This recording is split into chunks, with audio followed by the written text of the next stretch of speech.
आज हमारा देश बहुत आगे रहता है, लेकिन मुल्लों की वजह से पीछा हो गया है। किसकी वजह? मुल्लों की वजह से। मुसलमानों को? बिल्कुल सर। साले का खोपड़ी तोड़ साले का। जैसे कौन लोग जो हिंदुस्तान का खाते हैं और पाकिस्तान का खाते हैं, उसको तो यहाँ से भगा देना चाहिए। बवासीर एक आम समस्या है। तेरा तो गेम बजाना पड़े। रुको यार, अब जा रहे हो टेक्सटाइल इंजीनियर, रुको। सिर्फ यही है। तिरंगा पर कार्यक्रम कर। अरे जहाँ से अच्छा हिंदुस्तान हमारा, हम बुलबुले हैं इसकी, ये गुलसिता हमारा। कौन लिखा है? कौन लिखा है? इसका आंसर तो नहीं आता मुझे यार। कौन लिखा है ये? नाम भूल रहा हूँ, ध्यान से हट रहा है मेरे यार। कौन था यार? अबे जल्दी बोल, कल सुबह पनवेल निकल। यार भगत सिंह थे, कौन थे यार? रविंद्रनाथ टैगोर। भगत सिंह? रविंद्रनाथ टैगोर कह रहा हूँ। सारे जहाँ से अच्छा हिंदुस्तान हमारा। फिर से याद कर रही। पता नहीं, बंकिम चंद्र चटर्जी नहीं थे सर, ध्यान में नहीं आ रहा है मेरे बिल्कुल। चलिए कोई बात नहीं। तो क्या विचार है आपका हर घर तिरंगा के बारे में? हर घर तिरंगा होना चाहिए सर। तिरंगा हमारे देश की शान है, इस पर मिटाना पड़ेगा। अपनी जान है, फिर भी सब कुछ कुर्बान है। तिरंगा के लिए जो है हर कोई मरता है। और ये अभी पूरा दिल्ली में घुमा, जहाँ भी देखा हूँ तिरंगा ही तिरंगा, दिल बाग बाग हो गया जो है। क्या बात है, ये हमारे देश की शान है। इसको देख के जो है हमें बहुत, मैंने खुद अभी लगवाया। मैं बोला बिल्कुल यार, ये देश इसी तिरंगे के लिए तो सबको जीना, सबको मरना है। बात तो सही है।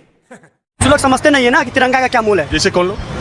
जैसे कौन लोग जो हिंदुस्तान का खाते हैं और पाकिस्तान का खाते हैं, उसको तो यहाँ से भगा देना चाहिए। वो हिंदुस्तान में रह के जिसका खाता है ना, उसी के साथ गद्दारी करता है। ऐसे बंदे को तो घर से निकाल दो। जो जहाँ का खाए, अगर वहाँ का नहीं खाए तो गद्दार है। आप क्या करते हैं? मैं टेक्सटाइल डिजाइनर हूँ। मैं ये जानता हूँ कि सर, जिस घर में खाओ ना, जिसके लिए करते हैं, उसके लिए कुछ करके दिखाना चाहिए। अगर हम देश के लिए आए तो देश के लिए मरना चाहिए। लेकिन एक काम कर, 200 रुपए दे और 50 रुपए काट ओवर एक्टिंग के वजह। अगर देश में रहे, गद्दारी करे, तो ऐसा इंसान को देश में रहने का कोई हक नहीं है। आज हमारा देश बहुत आगे रहता है, लेकिन मुल्लों की वजह से पीछा हो गया है। किसकी वजह? मुल्लों की वजह से। मुसलमानों को? बिल्कुल सर। तेरा तो गेम बजाना पड़े। क्या दिक्कत हुई उससे? दिक्कत सर, अब मान के चलिए, अच्छा बुरा कुछ नहीं देखते हैं, प्रेम व्यवहार कुछ नहीं देखते हैं। जो होना चाहिए भाई, मिलजुल के, हिंदू मुसलमान कोई बड़ी चीज़ नहीं होती। प्यार बहुत बड़ी चीज़ होती है। अरे साला तुम लोग पागल है क्या? तो ये आप प्यार की बात कर रहे हैं? आप खुद सर, मैं भी खुद कह रहा हूँ। मतलब कहने का मतलब है, ये नहीं होना चाहिए। गले से गले मिला के आगे बढ़ो। तो ये आप गले से गले मिलाने वाली बात कर रहे हैं? सर मैं बात कर रहा हूँ, गले से गले मिलाने वाली कर रहा हूँ सर। आपसे मिलने आए थे। बहुत शुक्रिया। Thank you. मैं आपसे मिलने के लिए आ गया था। प्यार से रहेंगे तो प्यार से ही सब कुछ हाँ, चलेगा। बिल्कुल कभी कुछ नहीं होता। जहाँ जिसका जो रहता है वो रहेगा। एक बात सुनिए, हम तो यहाँ बोलूँगा सर, कास्टिज्म में नहीं जाना चाहिए, नहीं जाना चाहिए, नहीं जाना चाहिए आजकल के यूथ को। क्योंकि सबके सब बिजनेस, सब कुछ सबसे जॉइंट है, सब कुछ है। हमें वर्सेटाइल रहना है, मतलब हमें कास्टिज्म में नहीं जाना। ये बड़ी अच्छी बात कही आप। I don't believe in caste. Religion में नहीं बिलीव करता। क्यों भैया? आप क्या हो मुझे नहीं, मतलब मुझे आपकी बहुत अच्छा लगता है। राजीव जी अच्छे लगते हैं, रंजन नहीं। That's my. अब देखिए बात क्या हुई।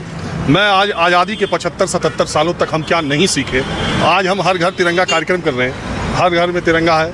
जो तिरंगा बेच रहे हैं वो खुद उनके पास घर नहीं है। और आयरनी क्या है कि ये दूसरे के घरों पर तिरंगा लगाने के लिए बेच रहे हैं, हम ले जा रहे हैं। दूसरी बात कि आज़ादी के आज 77 साल हो गए, हमने क्या नहीं सीखा। रुको यार, अब जा रहे हो टेक्सटाइल इंजीनियर, रुको। सिर्फ यही है कि हमें कास्टिज्म की जरूरत नहीं है। अब ये रुके तो क्या बोल रहे हैं कि इस देश में खाते लोग यहाँ का है, गाते पाकिस्तान का है, उनको यहाँ से चले जाना चाहिए। इस देश की सारी समस्या की जड़ मुसलमान है। आप सहमत इनकी बात से? सर हाथ जोड़ के कह सकता हूँ, आपको अभी तक बेसिक समझ नहीं आई इंसानियत की। और समझना पड़ेगा। इंजीनियरिंग पास करना, साइंस स्टूडेंट हो, कैसे इंजीनियरिंग पास करिए पहले वो देखो। साइंस स्टूडेंट कोई टेक्सटाइल इंजीनियर मींस उसने कहीं ना कहीं से टेक्सटाइल में कुछ ना कुछ तो किया। इंजीनियर की डिजाइनर कुछ बोल रहे हैं बस तो इतना पढ़ो। अगर डॉक्टर ये सोचने बैठ जाएगा कि तुम मोमडन हो तो फिर तुम कभी वो इलाज भी नहीं करा पाओगे। कराली बेइज्जती सर, वो मैं नहीं कर रहा हूँ। और कोई गाता नहीं है, कोई गाता नहीं है। ये आपके मन में भरा जा रहा है, गले से गले मिला के आगे मन में भरा जा रहा है सर, मन में भरा जा रहा है, समझो। तो सड़क पर भाव तो देखो, गलत है। 77 सालों के बाद। Thank you. कौन है ये लोग? कहाँ से आते हैं? ये 22 जुलाई 1947 को हमारी संविधान सभा ने इसको स्वीकार किया था। ये जो केसरिया है, ये हमारे त्याग, बलिदान, साहस का प्रतीक है। ये सफ़ेद रंग जो बीच में है, ये शांति और सत्य का प्रतीक है। और ये जो हरा रंग है, ये वृद्धि और उर्वरता, संपन्नता का प्रतीक है।